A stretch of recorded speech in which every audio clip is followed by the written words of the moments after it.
Continuamos nuestro estudio en el capítulo 2 del libro de Josué. Y vamos ahora a considerar el aspecto de el pacto entre Rahab y los espías. Leamos los versículos 8 y 9 de este capítulo 2 de Josué. Antes que ellos se durmiesen, ella subió al terrado y les dijo, «Sé que Jehová os ha dado esta tierra, porque el temor de vosotros ha caído sobre nosotros, y todos los moradores del país ya han desmayado por causa de vosotros». En este pasaje, Rahab revela lo que el público piensa. Al parecer, los de la ciudad de Jericó se dan cuenta de que una gran compañía de gente, nómadas del desierto, han llegado al lado oriental del río Jordán. Se corre la voz de que están entrando en esa tierra. Los espías se enteran de esta información importante, de que la población está turbada y consternada. La misma evidencia que persuadió a Rahab a seguir a Dios parecía simplemente endurecer a sus compatriotas. Continuemos leyendo el versículo 10. «Porque hemos oído que Jehová hizo secar las aguas del Mar Rojo delante de vosotros cuando salisteis de Egipto, y lo que habéis hecho a los dos reyes de los amorreos que estaban al otro lado del Jordán, a Sehón y a Og, a los cuales habéis destruido». El secamiento del Mar Rojo había tenido lugar 40 años antes de que los hijos de Israel llegaran al río Jordán. Es decir que, por 40 años, Dios les había dado a los habitantes de la tierra de Canaán una oportunidad para volverse a Él. Usted dirá, ¿y cómo es que usted sabe eso?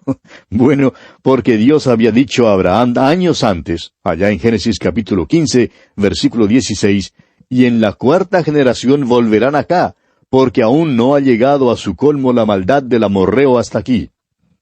Este versículo tuvo lugar y se cumplió 420 años más tarde. Dios realmente les dio todo ese tiempo para volverse hacia Él. El hecho es que Dios guardó a su pueblo en el desierto para que los cananeos tuvieran más oportunidad para poner su confianza en Él. Hay algunos críticos liberales que acusan al Dios del Antiguo Testamento de ser un Dios matón, un Dios que arbitrariamente mató a los cananeos. Le llaman horrible, incivilizado, cruel y de ruda magnificencia.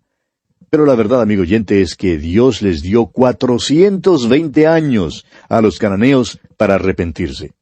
Les dio un testimonio a través de los israelitas de que sí había un Dios. Ejecutó ese testimonio mientras los israelitas vagaban por el desierto por 40 años. Les permitió escuchar el aviso de que los hijos de Israel entraban en la tierra. Note usted lo que Rahab dice aquí en este versículo 10. «Porque hemos oído». Es decir, habían escuchado de ellos, o sea que los cananeos podían o bien recibir a los israelitas o bien resistirlos. Podían creer a Dios o rechazarlo. Y tenemos una pregunta para el liberal. ¿Cuánto tiempo más, señor crítico, cree usted que Dios debe haberles dado a los cananeos para que se volvieran a Él? Les dio 420 años. ¿Habría quizá mostrado en un grado más grande que Dios era bondadoso y generoso si les hubiera dado 422 años? Dios les dio amplia oportunidad a fin de que se volvieran a Él, pero no lo hicieron. Dios nunca les habría destruido sin primero darles una oportunidad de confiar en Él. Dios, amigo oyente, tampoco ha cambiado en el Nuevo Testamento. Ha manifestado con claridad meridiana que aquellos que rechazan a Jesucristo como su Salvador personal pasarán la eternidad en el infierno. Ahora, ¿le parece esto algo terrible que decir en esta sociedad civilizada en la cual vivimos? Estamos seguros de que cuando así ocurra, habrá algunos hombres bondadosos pero de pocas luces que dirán, Dios debiera haberles dado más tiempo. ¡Más tiempo! Amigo oyente, 2000 años han transcurrido desde que Jesús murió en la cruz. Dios ha sido benigno. Es tardo para la ira, es grande en misericordia, es longánime. ¿Cuánto tiempo más quiere usted que Dios dé al género humano? ¿Cuánto tiempo más debe darle a usted, amigo oyente, para que se vuelva a Él? Leamos ahora el versículo 11 de este capítulo 2 de Josué. Oyendo esto, ha desmayado nuestro corazón, ni ha quedado más aliento en hombre alguno por causa de vosotros, porque Jehová vuestro Dios es Dios arriba en los cielos y abajo en la tierra. No tan solo oyeron contar los cananeos acerca del Dios de los israelitas, sino que también sabían que lo que oyeron era verdad. Muchos hoy en día saben que es un hecho que Jesucristo murió, fue sepultado y resucitó de los muertos. Saben que es verdad, pero no son salvados. ¿Qué es entonces lo que hace salva a una persona? La salvación es simplemente el poner su confianza en la obra de Jesucristo en la cruz y en tener una relación personal con Él. Rahab consideró la evidencia y escogió entonces poner su confianza en Dios. Otros, en cambio, los que tenían la misma evidencia que tenía Rahab, endurecieron sus corazones y rehusaron poner su confianza en Dios. Continuemos leyendo ahora los versículos 12 al 14 de este capítulo 2 de Josué. Os ruego pues ahora que me juréis por Jehová, que como he hecho misericordia con vosotros, así la haréis vosotros con la casa de mi padre, de lo cual me daréis una señal segura, y que salvaréis la vida de mi padre y a mi madre, a mis hermanos y hermanas, y a todo lo que es suyo, y que libraréis nuestras vidas de la muerte. Ellos le respondieron, Nuestra vida responderá por la vuestra, si no denunciareis este asunto nuestro. Y cuando Jehová nos haya dado la tierra, nosotros haremos contigo misericordia y verdad. Rahab no tan solo creyó toda la evidencia que Dios les había dado a los cananeos, sino que también actuó sobre esa creencia. La oyó, la creyó y luego actuó sobre ella. Esa es la salvación, amigo oyente. Cuando usted escucha el Evangelio, el cual le cuenta acerca de la persona y la obra de Cristo, lo cree y lo acepta. Sin embargo, todo queda sin sentido hasta cuando usted mismo confíe personalmente en Cristo Jesús como su Salvador personal. Rahab volvió a Dios y puso su confianza en Él, y por eso no pereció con los que no creyeron. Dios no se equivocó al destruir a Jericó, amigo oyente. No destruyó a un pueblo desamparado que no tenía ninguna oportunidad de confiar en Él. Dios les había dado ya 420 años, repetimos, para venir a Él. Dejó que los israelitas vagaran por el desierto durante 40 años para dar oportunidad a los cananeos a que se volvieran a Él. Pero no lo hicieron. Y repetimos una vez más que si el alcalde de Jericó hubiera querido volver a Dios, podría haberlo hecho y habría sido salvo. El hecho es que toda la ciudad pudo haberse salvado si hubiera creído a Dios. El Señor Jesucristo dijo allá en el Evangelio según San Juan, capítulo 3, versículo 16, porque de tal manera amó Dios al mundo, que ha dado a su Hijo unigénito, para que todo aquel que en Él cree no se pierda, mas tenga vida eterna. Usted y yo, amigo oyente, somos perdidos a menos que seamos salvos. Que lo que usted hace en cuanto a Jesucristo determina su destino eterno. Este incidente con Rahab describe la salvación. Amigo oyente, ¿ha puesto usted su fe en Dios, así como Rahab? ¿O es usted como los cananeos? Y llegamos ahora al último aspecto aquí en este capítulo 2 de Josué. Los espías escapan y dan su informe a Josué. Leamos los dos últimos versículos de este capítulo 2, los versículos 23 y 24. Entonces volvieron los dos hombres, descendieron del monte y pasaron y vinieron a Josué hijo de Nun, y le contaron todas las cosas que les habían acontecido. Y dijeron a Josué, Jehová ha entregado toda la tierra en nuestras manos, y también todos los moradores del país desmayan delante de nosotros. Los espías han regresado ahora con su informe. Cuentan a Josué todo lo que se han enterado por medio de Rahab la ramera. Los habitantes de la tierra se están desmayando a causa de que tienen tanto miedo a los israelitas. Note usted ahora las palabras del versículo 24. Jehová ha entregado toda la tierra en nuestras manos. Ahora no es cuestión de ver si deben o no entrar, sino que definitivamente van a entrar. Va a haber una batalla y los hijos de Israel entrarán en la tierra de Canaán. Y eso nos trae ahora al capítulo 3. En este capítulo vemos que Josué llega al río Jordán. El Señor le fortalece. Josué da ánimo al pueblo y las aguas del Jordán se separan. El paso del Jordán a la tierra de Canaán fue un punto decisivo, de vital importancia en cuanto a la fe de los israelitas. Unos 40 años antes, los hijos de Israel habían enfrentado una crisis semejante, pero habían fallado. Salir al desierto de Sinaí cruzando el Mar Rojo requería fe. Sin embargo, invadir la tierra de Canaán cruzando el río Jordán requería mucho más fe, porque habiendo pasado el río una vez, no habría ya ninguna posibilidad de escape. Estando en la tierra, tendrían que enfrentar al enemigo con sus ejércitos, sus carros y ciudades amuralladas. Todos los israelitas dieron este paso juntos, denotando así su entrega total a Dios. Consideremos, pues, el primer aspecto de este capítulo 3 de Josué. Israel pasa el Jordán. Leamos los primeros 4 versículos de este capítulo 3 de Josué. Josué se levantó de mañana, y él y todos los hijos de Israel partieron de Sittim y vinieron hasta el Jordán, y reposaron allí antes de pasarlo. Y después de 3 días, los oficiales recorrieron el campamento y mandaron al pueblo diciendo, Cuando veáis el arca del pacto de Jehová vuestro Dios, y los levitas sacerdotes que la llevan, vosotros saldréis de vuestro lugar y marcharéis en pos de ella, a fin de que sepáis el camino por donde habéis de ir, por cuanto vosotros no habéis pasado antes de ahora por este camino. Pero entre vosotros y ella haya distancia como de 2000 codos. No os acercaréis a ella. Dios mandó a Josué y a los hijos de Israel a pasar el río Jordán.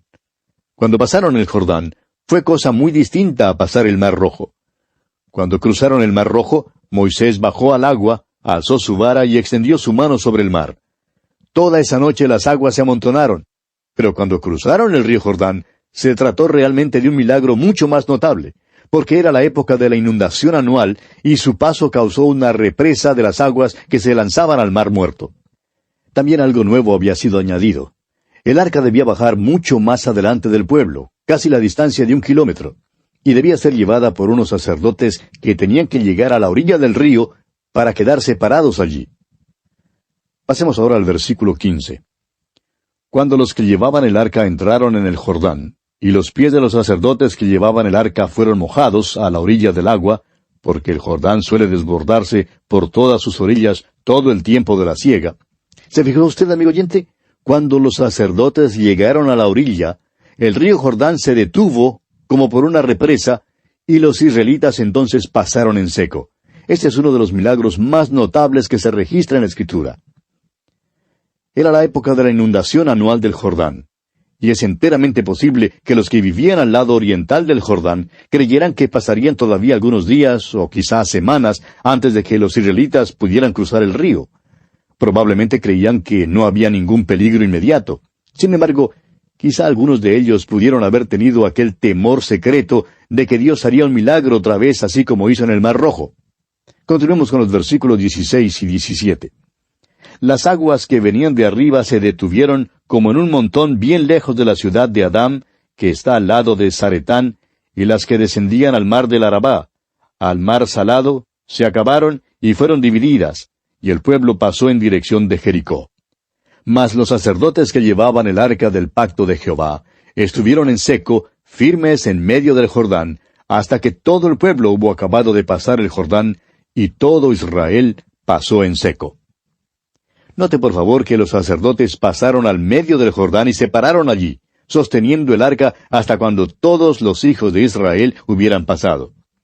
Los israelitas cruzaron el río en dirección de Jericó, pero las aguas se quedaron detenidas hasta la ciudad de Adam. Ahora el arca es una de las mejores figuras o símbolos del Señor Jesucristo que se da en el Antiguo Testamento, aunque hay muchos que son notables y sobresalientes.